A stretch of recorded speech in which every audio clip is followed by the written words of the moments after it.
Hello दोस्तों, नमस्कार। आज फिर एक नई कहानी के साथ आप सबका अपने चैनल में स्वागत करती हूँ। आज की कहानी है शिवानी जी के द्वारा लिखा गया कहानी निर्वाण। तो चलिए आज की कहानी शुरू करते हैं। मैंने कभी स्वप्न में भी नहीं सोचा था कि 4 इंच की पृष्ठ और कंचु की धारिणी आधुनिका मनोरमा चोपड़ा को ऐसी आकस्मिक निर्वाण प्राप्ति हो जाएगी। मनोरमा से मेरा परिचय कई वर्ष पूर्व आकाशवाणी केंद्र में हुआ था, किंतु तब तक कि मन्नू और आज के मन्नू में धरती आकाश का अंतर था। तब वह अपनी मधुर और कुछ तोतली वाणी में अपनी महिला श्रोताओं को फालसे का शरबत या आम का मुरब्बा बनाने की विधि बताती और कभी सोहर बनने को सरल लोकगीतों की टेप बजा उनका मनोरंजन किया करती थी। किंतु अब उसके श्रोता कम थे, दर्शक अधिक। टेलीविजन की वह अब एक अत्यंत लोकप्रिय तारिका थी। पता नहीं किस अमर गुटी शतावरी का सेवन कर उसने अपने यौवन को मुट्ठी में बंदी बनाकर रख दिया था। धीरे धीरे उस आकर्षक व्यक्तित्व से मेरा परिचय घनिष्ठ होता हुआ प्रगाढ़ मैत्री में बदल गया था। एक दिन मैंने उससे पूछ भी लिया, मन्नू, इन 15 वर्षों में तू क्या कोई योग साधना करती रही है? एक छटांक मांस भी तो नहीं चढ़ा तेरे शरीर पर। यह सब मेरे गुरुदेव की कृपा है बहन। उसका चेहरा एक अलौकिक दर्प से दीप्त हो उठा था। गुरु, मैंने उसे आश्चर्य से देखा। विधाता प्रदत्त नैन नक्श को भी उसने जैसे बड़े दुस्साहस से किसी अदृश्य स्पर्श से मिटा दिया था। पेंसिल से अंकित 2 धनुषाकार भौवें, लिपस्टिक के कलात्मक प्रहार से सपाट अधरों को दिया गया बंकिम उभार, कपनों पर ब्लॉस ऑन की लालिमा और निर्लज धड़ल्लेपन से खुली सेफिया लॉरेन की सी मैकलाइन। उसकी संध्याएं रोज ही 5 सितारे की किसी होटल में बीतती थी। पति की फर्म की ऊंची नौकरी जिसे आए दिन गगनचारिणी बना देश विदेश के गगनांगनों में उड़ती फिरती थी। क्या उसका भी कोई गुरु हो सकता है? मनोरमा चोपड़ा कैसी आधुनिका क्यों न हो, उसके एक ही गुण पर मुग्ध हो मैंने कभी निसंशय चित्त से उसकी ओर मैत्री का हाथ बढ़ाया था। वह एक आदर्श पत्नी, पुत्रवधू और जननी थी। उसका सुखी पारिवारिक जीवन किसी भी संपन्न श्रीमंत की पत्नी का हृदय ईर्ष्या से उद्वेलित कर सकता था। पति के ऑफिस जाने से पूर्व और लौटने के पश्चात वह जिस निष्ठा से उसकी सेवा में जुटी रहती, उसे देखना भी स्वयं अपने आप में एक आनंदपूर्ण अनुभूति थी। उसके उस व्यवहार में कहीं भी किसी को प्रभावित करने की बनावटी फुर्ती का आडंबर नहीं रहता। वह स्वयं पति के जूतों में पॉलिश करती, उनके कपड़े निकाल पलंग पर धरती, कमीज की बाहों में स्टड जड़ती, फिर उसे फुर्ती से शून्य में फैली उसकी बाहों को दिशा निर्देश देती, कोट लेकर उनके पीछे खड़ी हो जाती। एक दिन ऐसे ही समय में काम से उनके घर बिना द्वार खटकाए ही धड़धड़ाती हुई भीतर चली गई और अप्रस्तुत होकर द्वार पर ही ठिठक कर रह गई। मैंने सोचा था वक्त के पावन चोपड़ा साहब दफ्तर चले गए होंगे और मन्नू अकेले ही होगी। आइए आइए, संकोच क्यों कर रही हैं? मन्नू मेरी पत्नी ही नहीं, मेरी पहले भी है। मॉम का टेजर पढ़ी है आपने? मेरी टेजर है मन्नू, चोपड़ा साहब ने हंसकर कहा। तो मन्नू मेरी ओर बढ़ आई। देख रही हो ना, अब बुढ़ापे में बसंत जाग रहा है इनके। 10 साल का बेटा भी अपने हाथ से टाई बांधकर स्कूल चला जाता है, पर बाप का टाई का फंदा अब भी मुझे ही ठीक करना पड़ता है। ईश्वर ने उसे मुंह मांगे 2 स्वस्थ सुंदर बच्चे दिए थे, जिन्हें वह खिलौना सा सजा धजा स्कूल भेजने पर ही काम पर निकलती थी। सास पहले पहले उससे असंतुष्ट रहती थी। पुत्र ने स्वयं अपनी पसंद से ही उस बीजातीय लड़की से प्रेम विवाह किया था। वह बंगाली थी और चोपड़ा साहब थे ठेठ पंजाबी। किंतु मक्का की रोटी और सरसों के साग को मन्नू ने उसी स्वाभाविक सरलता से ग्रहण कर लिया था जैसे जन्मते ही कभी अपने देश की चच्चड़ी और घंट को किया था। उसका पंजाबी बोलने का लहजा जितना ही त्रुटिहीन था, उतनी ही त्रुटिहीन उसकी वेशभूषा भी थी। जहाँ तक मुझे याद है, मैंने कभी उसे तांत या चोरे खनेर वाली साड़ियों में नहीं देखा। चटकीले फटकीले रंगों की शिफॉन, क्रेप, नायलॉन की पारदर्शी साड़ियों के चयन में वह पंजाबी जीवंत रुचि का ही परिचय अधिक देती। कभी कभी अपनी पृथुल बेड़ी को एलोकेसी जूड़े में सवार वह एक आध गुलाब खोस लेती तो चोपड़ा साहब हंसकर उसे छेड़ने लगते। देखो ना, आज इन्हें अपने सोनार बांग्ला की याद आई है। पर कुछ भी कहो मन्नू, जूड़ा अब तुम्हें सूट नहीं करता। फिर एक दिन वह स्वेच्छा से ही जूड़े का भी आमूल विध्वंस कराई। अब उसके कटे केस गुच्छ रेशमी गुच्छे से कंधे तक झूलते उसके व्यक्तित्व को और आकर्षक बना गए थे। कोई भी उसे देखकर नहीं कह सकता था कि वह बंगाली है। सास की सेवा में तो वह किसी भी आज्ञाकारिणी पुत्रवधू को पराजित कर सकती थी। मैं तुझे भी एक दिन अपने गुरुदेव के दर्शन कराऊंगी, उसने एक दिन मुझसे कहा। तो मैंने हंसकर हाथ जोड़ दिए थे। माफ करना मन्नू, मेरी इन स्वामियों से कोई श्रद्धा नहीं है। मैं एकदम ही एग्नोस्टिक हूँ। ऐसी बात नहीं है, ईश्वर में मेरा दृढ़ विश्वास है, किंतु किसी साधु सा पहुंचे सिद्ध का अंधानुगमन मेरी प्रकृति के विरुद्ध है। किसी लब्ध प्रतिष्ठ स्वामी का सानिध्य मेरे या अन्य किसी के जीवन में मांगलिक परिवर्तन संगठित कर सकता है, या किसी गुरु का भ्रुकुटी विलास अप्रसन्न होने पर किसी का अनिष्ट कर सकता है, यह सहसा मान लेने को मेरा चित्त प्रस्तुत नहीं होता। कुमायूं आदिकाल से उन्नत कोटि के ऐसे साधकों की पदधूलि में धन्य रहा है, जिन्हें प्राच्य पाश्चात्य सभी देशों ने कभी मान्यता दी थी।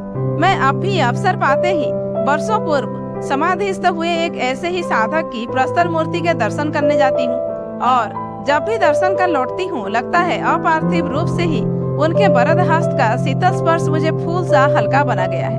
किंतु इस फरेबी युग में ऐसे किसी सिद्ध का अस्तित्व मेरे संदेही मन को संकित ही अधिक करता है। इसी से अब कभी मन्नू ने मुझे अपने गुरुदेव का दर्शन के लिए आमंत्रित किया, मैं एक न एक बहाना बना उसे एक किस्सा देती थी। मुझे जैसे भय होता था कि उनके समक्ष उपस्थित होने पर कहीं उनके व्यक्तित्व के सम्मोहक प्रभाव में आकर मेरी विचारधारा परिवर्तित न हो जाए। किंतु उस दिन मन्नू के निवास स्थान की एकदम विपरीत दिशा में जाने पर भी न जाने कौन सी शक्ति मुझे उसी ओर खींच ले गई। उसकी दर्शनीय कोठी का छटा मुझे सर्वदा ही नित्य नवीन लगती थी। कभी जयपुर के कारीगरों से बनवाया गया संगमरमरी कुंड, कभी किसी जादुई स्पर्श से उसी के बीच स्थापित की गई शिव मूर्ति, उनकी भव्य जटाओं के मध्य से निकली फवारे की जनराशि, उनके आशुतोष दिव्य स्मित को भिगोती मुझे आश्चर्यचकित कर देती थी। उधर दूसरे में अपनी इटली यात्रा के दौरान खरीद कर लाई गई वीनस की खंडित मूर्ति स्थापित कर चोपड़ा साहब ने अपनी सर्वथा मौलिक रुचि का मुझे विधिवत परिचय भी दे दिया था। देख रही है ना, एक और स्फुरण मौली कल्लोलिनी गंगा, दूसरी ओर वीनस की भुवन मोहिनी सुंदरता, प्राच्य प्रतीचि का यह मिलन कैसा लगा आपको? हम किपलिंग की उक्ति में विश्वास नहीं करते थे, east is east and west is west. सचमुच ही चोपड़ा साहब का मौलिक प्रयोग गोल की सज्जा को एक अनोखी भव्यता से मंडित कर गया था। जहाँ सिपनडेल का एकदम ही विदेशी रुचि का फर्नीचर था, वहीं बीचों बीच झूलता था काठियावाड़ी हिचका। कॉकटेल पार्टी भी होते थे तो अलभ्य आसवों का वह बहुचर्चित सम्मिश्रण मुरादाबादी गंगा जननी काम की कलात्मक सुराही से बेल्जियम कट गिलास के जाम में ढाल देसी विदेशी अतिथियों का परिवेशित किया जाता था। उस दिन भारी दक्षिणा देकर चोपड़ा साहब एक से एक चुस्त सुंदरी किशोरियों को न जाने किन रत्नगर्भ खान से बटोर लाते। मैं कई बार उनकी इन दावतों को कन्नकटु आलोचना भी सुन चुकी थी। अतिथियों को आसप का ही नहीं, सौंदर्य का भी मादक घूंट पिला पिला कर ही तो इस अल्प अवधि में वे इस विख्यात फर्म के जनरल मैनेजर के पद पर आरूढ़ हो गए हैं। लोग कहते तो मुझे बड़ा दुख होता। यह ठीक था कि उनके अतिथि साधारण तबके के नहीं होते थे। मंत्री, उनके आत्मीय, सचिव, उद्योगपति, राजदूत एक से एक राजसी अतिथि निमंत्रण वाली ललक से ही स्वीकार किया करते थे। वह आकर्षण साकी का था, जाम का या उदार मेजबान की मैत्री का, यह मैं कभी समझ नहीं पाई। उस दिन मैं पहुंची तो बरसाती से लेकर बाहर तक रंग बिरंगी कारों की कतार देख ठिठक कर खड़ी हो गई। तभी न जाने किस काम से मन्नू निकली और मुझे देखते ही भागकर मुझसे लिपट गई। ओह, तू स्वयं आ गई। मैं जानती थी एक दिन ऐसा ही होगा। भाव भी और होकर वह मुझे हाथ पकड़कर भीतर खींच ले गई। पहले मैं समझ ही नहीं पाई, पर कमरे में पैर रखते ही सब स्पष्ट हो गया। जहाँ दीवान, सोफा, रेशमी गद्दियों, रॉस सिल्क के पर्दों के बीच अपूर्व नग्न मूर्तियों की जमघट रहता था, वहाँ सब कुछ तिरोहित हो फर्श पर दूधिया चांदनी बिछी थी। एक और था छोटा सा कुशासन और बीच में धरी उसके गुरुदेव की बड़ी सी तस्वीर के सामने अगरबत्तियों के गुच्छे का गुच्छा जलता पूरे कमरे को अपनी लच्छेदार धूम्र रेखा से सुवासित कर रहा था। कमरे में तिल धरने की भी जगह नहीं थी। एक से एक समृद्ध अतिथि सहमी मुद्रा में नतमस्तक बैठे गुरुदेव की प्रतीक्षा कर रहे थे। कौन कह सकता था कि ये वे परिचित चेहरे हैं जिन्हें मैं कुछ दिन पूर्व एक सुख्यात होटल में दिए गए विवाह भोज में इस्तानबुल की नग्न प्राय कैबरे नर्तकी की चिकने देहा पर निर्लजता से आंखों आंखों में लार टपकाते देख चुकी थी। कमरे में तानपुरे और तबले की जोड़ियों के बीच बैठी आकाशवाणी की कई परिचित नायिकाओं को मैं पहचान स्मिथ का अभिवादन दे रही थी कि दूसरी ओर बैठी अपनी साहित्यिक बिरादरी के व्यंग्यात्मक स्मिथ से सहम गई। उस तिर्यक स्मिथ में किसी बादशाह के हरम में सहसा अनाधिकार प्रवेश पा गई किसी सौत के प्रति प्रदर्शित कई जोड़ा प्रतिष्ठित आंखों की अवज्ञा मिश्रित सौतिया डाह किसी ही तहन थी। सहम कर मैंने आंखें फेर ली और सकपका कर बैठ गई। सहसा गुरुदेव का पदार्पण हुआ। स्कंध स्पर्श करते रेशमी धुंधराले बाल, स्थूलकाया प्रसन्न बदन उस दिव्य पुरुष को देखते ही जैसे सबको एक साथ बिजली का सा झटका लगा और सब खड़े हो गए। संकेत से ही उन्होंने सबको बैठने का आदेश दिया। फिर अपनी गूढ़ दृष्टि मेरी ओर निबद्ध कर बोले, अवश्य अवश्य होता है। लड़की, क्यों? अपने पति के विषय में अभी सोच रही है क्या? मुझे पसीना आ गया। कैसे जान गया था यह प्रख्या चक्षु? मेरे पति को उस दिन हरारत हो आई थी और वैसी ही अवस्था में उन्हें दौरे में बाहर जाना पड़ा था। मैं सचमुच उस क्षण वही सोच रही थी। क्या वह उनका परिचित ज्ञान था या विचार स्थानांतरण? मैंने लज्जा और परिताप से सिर झुका दिया। यह यहाँ नहीं आना चाहती थी। स्वामी जी का दिव्य स्मित मेरी नंगी पीठ पर फिर तड़ातड़ चाबुक की सी मारने लगी, किंतु इसे यहाँ आना पड़ा। सोच रही थी पति को बुखारी में दौरे में जाना पड़ा है, पता नहीं कैसे है। वे फिर हंसे। चिंता मत कर, सब मंगल होगा। मेरे लिए यह सब जल सा सुगम है। उन्होंने अब अपनी दृष्टि को कमरे में बिखरी भीड़ पर घुमाकर कहा, इसे जानने के दो मार्ग समीकरण अर्थात जागतिक शक्तियों के संघर्ष का स्वरूप ज्ञान और दूसरा तीव्र दृष्टि, जिसे तुम लोग शायद दिव्य दृष्टि कहने पर अधिक स्पष्ट रूप से समझ लोगे। कमरे की भीड़ को आतुरता की लहर चंचल कर गई। आधुनिक जीवन के अनेक संशयों से क्षुब्ध कितने ही व्याकुल चित्त एक साथ अनेक प्रश्न पूछने को लालायित हो और निकट खिसक आए। उधर द्वार के पास बैठी 3-4 सुंदरी किशोरियां एक साथ हवा के झोंके की तीव्रता से बाहर निकल गई। क्या पता स्वामी जी के दिव्य चक्षु पढ़ाई के साथ साथ चल रही उनकी दूसरी आजीविका को उद्यम स्रोत भी सबके सामने खुली पुस्तक सा वाच कर उन्हें अपदस्थ कर दे। शांत हो, शांत हो। मैं यहाँ योग प्रदर्शन करने नहीं आया हूँ। तुम लोग नवीन सभ्यता की संतान हो, प्रत्येक शंका का समाधान चाहते हो, क्यों है ना? स्वामी जी की झकझक करती दंत पंक्ति देख मैं अवाक रह गई। चेहरे की सी चमक उजले दांतों की भी थी। मैंने इसी से तुम्हारी शंका का एक छोटा सा समाधान प्रस्तुत किया था। मन्नू, आप कीर्तन आरंभ करो। और फिर कमरा कीर्तन की मधुर स्वर लहरों से गूंज उठा था। इस घटना के पश्चात मेरे ना चाहने पर भी मेरी विचारधारा में एक आमूल परिवर्तन संगठित हो गया। अनेक तर्क वितर्कों से मैं भी अपने अशांत चित्त को शांत नहीं कर पाई थी। गुरुदेव तो उसी रात की फ्लाइट से शिकागो चले गए, किंतु मुझे ऐसा अनुभव होने लगा जैसे मेरी समग्र सत्ता सचेत होकर मुझे अद्भुत पुकार से झकझोर कर रही है। आंखें खोल मूर्ख, मैं हूँ, मैं हूँ। यह पुकार शुद्ध बोधात्मक थी। उधर जब कभी मन्नू मिलती, गुरुदेव के अनेक चमत्कारों की कहानियां सुना मुझे और भी अशांत बना देती। जानती है क्या कहते हैं गुरुदेव? कहते हैं, मन्नू, साधना मुझे नहीं करनी होगी, तेरे लिए जो करणीय है मैं करूँगा। शक्ति, अनुभूति, ये सब बाह्य वस्तुएं हैं। इनमें मेरी आसक्ति रही तो कभी भी तुझे निर्वाण की प्राप्ति नहीं होगी। साधना का तब तक कोई महत्व नहीं होता जब तक गुरु अनुगत ना हो। धीरे धीरे तेरे सब कार्य स्वतः सिद्ध होंगे पगली। यह सुनाते मन्नू का चेहरा शिशु सा सरल बन जाता और मैं ईर्ष्या से उसे देखती रहती। कैसा सहज सरल विश्वास था उसका। ना मेरे विवेकी चित्त जैसी व्यर्थ की दलीलें, ना कोई संशय। कब और कैसे उन्होंने मेडिकल इंस्टीट्यूट से असाध्य करार दिए गए किस कैंसरग्रस्त रोगी को केवल अपनी धुनी की चुटकी भर भस्म से टिक कर दिया। कब किस लक्षाधिपति विदेशी चेले के अशांत चित्त की खोई शांति लौटा दी। सुनने में अब मुझे भी आनंद आने लगा, किंतु साथ ही साथ मन्नू के सुखी दाम्पत्य जीवन में क्रमशः गहरी बनी जा रही दरार को भी अब मैं स्पष्ट रूप से देख रही थी। जब कभी उसकी कोठी में गुरु नाम संकीर्तन होता, मैं देखती चोपड़ा साहब घर में उपस्थित रहने पर भी पत्नी की प्रार्थना सभा में अनुपस्थिति रहती। यही नहीं, 1-2 बार मेरे ही सामने इसी प्रसंग को लेकर दोनों बड़ी बुरी तरह उलझ पड़े थे और मैं अप्रस्तुत होकर बाहर खिसक आई थी। फिर मुझे अपने पति की बीमारी के कारण सुदीर्घ अवधि तक पहाड़ पर रहना पड़ा। जब लौटी तो मनोरमा चोपड़ा निर्वाण प्राप्त कर चुकी थी। मैंने आते ही फोन किया तो किसी ने नहीं उठाया। दूसरे दिन मैंने फिर फोन किया। प्रातः काल तो वह केवल अपने परिवार के लिए सुरक्षित रखती थी, निश्चय ही घर पर होगी। बड़ी देर तक फोन की घंटी किर्र किर्र कर बजती रही। अंत में जब निराश होकर मैं रखने ही जा रही थी कि उनकी नन्ही बेटी बुलबुल ने फोन उठाया। हेलो। नन्हे स्वर को फोन पर ही दुलार कर मैंने पूछा, मम्मी को फोन देना तो बेटी। मम्मी तो है नहीं। स्वर की अस्वाभाविक उदासी ने मुझे चौंका दिया। कहाँ गई? उसने इस बार बिना कुछ कहे ही फोन नीचे रख दिया।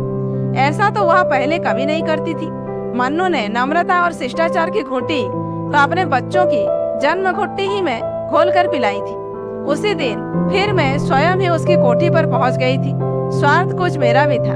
मेरी एक मौसेरी बहन कैंसर के क्रूर पंजे में दबी भयावह यंत्रणा से छटपटा रही थी। क्या पता उसके चमत्कारी गुरु की चुटकी सी फबूंद उसे भी नवजीवन प्रदान कर दी। गुरुदेव का पता लेने ही मैं उस दिन वहां पहुंची थी। घंटी बजाई तो चोपड़ा साहब ने ही द्वार खोला। मैं उन्हें आश्चर्य से देखती ही रह गई। जिस दर्शनीय व्यक्ति की साज सज्जा देखकर कभी भूख भागती थी, वह मेरे सम्मुख किसी निगरगंड फकीर का सा खड़ा था। मैला सा सिलवट पड़ा नाइट सूट, ड्रेसिंग गाउन की उथड़ी तुरपन एक और लटकी थी। बड़ी दाढ़ी चेहरे को रुग्ण बना, जैसे उनकी वयस के 10 साल और बढ़ा गई थी। यह क्या चोपड़ा साहब, बीमार थे क्या? मन्नू कहाँ है? मैंने पूछा। किसी परमहंस की सी हंसी से उनका चेहरा सहसा करुण हो गया। विद्रोह और व्यंग की ऐसी विभत्स झुर्रियां मैंने आज तक किसी चेहरे पर फिर नहीं देखी। Mannu, she has gone with the wind. वह चली गई, हवा के साथ उड़ गई। और फिर हाथ का बुझा सिगार हाथ में ही लिए वे अपनी भूल भुलैया सी कोठी के न जाने किस कमरे में जाकर खो गए।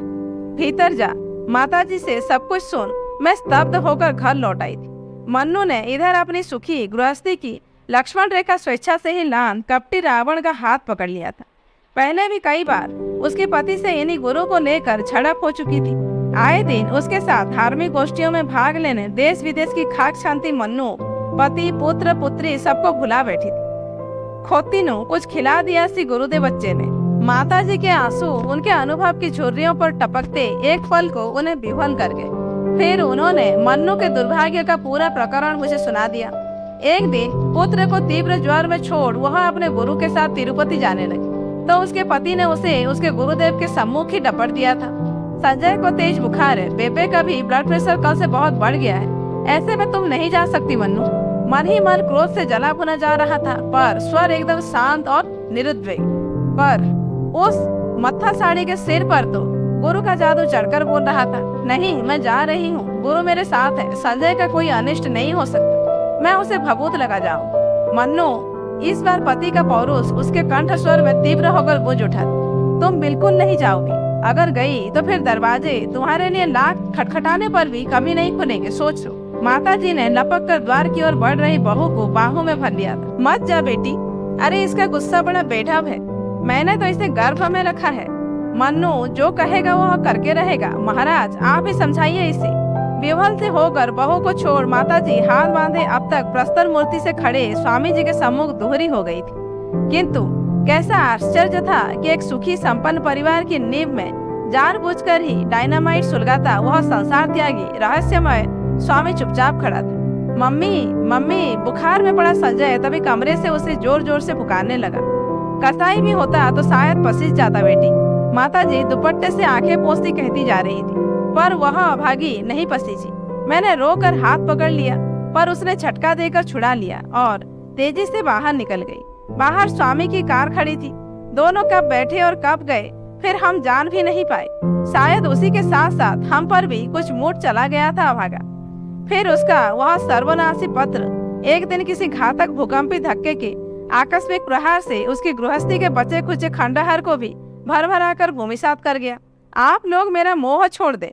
मैंने गुरु कृपा से अपने जीवन का लक्ष्य पा लिया है। उसके बाद मुझे महीनों तक उसका कोई समाचार नहीं मिला। फिर एक दिन एक साथ ही देश के प्रमुख समाचार पत्रों ने उसके गुरुदेव की धज्जियां उड़ाकर रख दी। कभी इन्हीं अखबारों में उनके भक्त पत्रकारों ने उनकी प्रशंसा में कलम तोड़कर रख दी थी। आज वही लेखनी विमुख होकर उसके लिए आग उगल रही थी। उसकी तस्करी की कहानियां भोली भाली युवतियों को ही नहीं, अनेक सुशिक्षिता आधुनिकाओं को भी अपने सम्मोहन पास में बांधने का रंगीन विवरण, कई विदेशी चेले चपाटों की लूटपाट, उन्हें पद का भिखारी बना देने का लेखा पढ़कर भी मुझे सब कुछ अधूरा सा ही लगा था, क्योंकि उनके जिस शिष्य ने उन्हें दीक्षा की सबसे गहरी दक्षिणा दी थी, उस अभागिनी का नाम मुझे कहीं ढूंढने पर भी नहीं मिला। तो दोस्तों, आज की कहानी यहीं पर समाप्त होती है। कहानी कैसी लगी कमेंट करके जरूर बताइए। अच्छी लगी हो तो एक लाइक कीजिए, जानने वालों को शेयर कीजिए और ऐसे ही वीडियोज आगे देखने के लिए मेरे चैनल को सब्सक्राइब करना मत भूलिए।